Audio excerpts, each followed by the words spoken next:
Aaron, you've been in South Africa for almost 2 weeks. You've seen a lot. What have you learned? What's the biggest learning that you've had?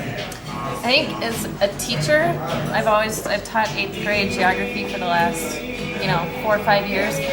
The biggest learning experience for me is I teach about poverty, and I teach about extreme poverty and moderate poverty and all of that, and to actually see it firsthand, I think has been the hardest thing to do, but also probably one of the best things I've ever done. And also seeing the disparity between, the super poor, the extreme poverty, and the little shacks, and then you have, the very rich houses alongside of the road. And that's just, it's hard to see, but it's great. So. Very good. Thank you. So Jim, the question now goes to you. You've been here for 2 weeks as well. And, we would really all like to find out about what is your most significant learning experience that you have gathered from this journey so far. It was only 15 years ago when Mandela was elected president of South Africa. Only 15 years ago is when this country came out of their dark ages. Decades of oppression of blacks and coloreds. And what the biggest learning for me was to see and appreciate the forgiveness on the part of the oppressed, led by Nelson Mandela. But this nation, you would think, would come out of such a dark period with such resentment that they would somehow just by nature want to retaliate. But instead, they were filled with grace. And at every opportunity that Mandela had to show oppression, he forgave. And this nation has been experiencing reconciliation ever since, and you can see it in education, you can see it in the culture, you can see it in the economy. Reconciliation seems to be slowly catching hold, and you can see the benefits through the whole country. There's a lesson in leadership there for everyone. Thanks. I have to think about what I'm going to say. Actually, it's easier if I just don't think about it. I just talk. Okay, Jolene, what's the biggest, most significant learning experience you've had from your trip here in South Africa?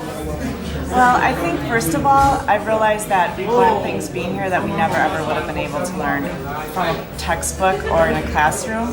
And so I'm just so grateful to have been able to come on this trip.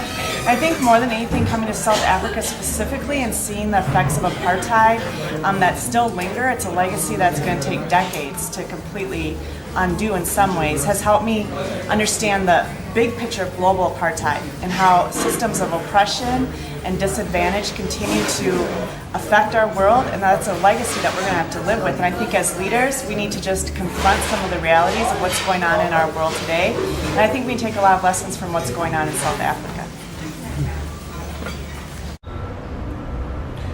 It's not really necessarily a lesson, it's more of an observation that I'm going to take out of this journey, this wonderful journey, important journey, is that while we are already kind of comfortable with our golden middle, meaning the middle class, the mid-sized cars, mid-sized houses, mid-cost vacation and so on, humanity is still struggling so hard between those two innate opposites that we were all born with thousands and thousands of years ago, between the good and evil, which still finds its humongous expression in lives of numerous nations of the world, South Africa including.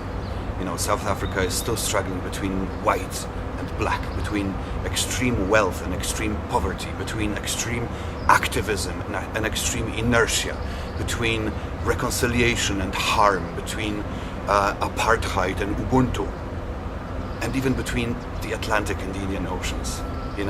It's a nation which is marked with the extremes, and I think that it is only one of those nations, and something needs to be done in order to improve that. Thank you. Go, because we're on. Anytime you're ready. Okay. The learning experience here in South Africa has been a fantastic experience. The process has deepened my understanding of the human condition. And when I look around, there's so many examples and so many differences in the human condition. It makes me know that what I see on the surface may not be entirely true.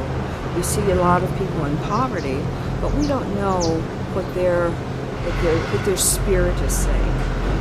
We see the outside, we don't see the inside and that humanness of the inside. The global perspective that we look at, I believe, is only a tip of the iceberg. And the process of change is always happening. I don't care what country, what neighborhood, what community you live in. What I'm learning is that the process and the process of leadership, or the qualities, maybe it's better to say the qualities of leadership, you have to be passionate, but you have to have that critical eye to understand the changes and the possibilities of improving the human condition.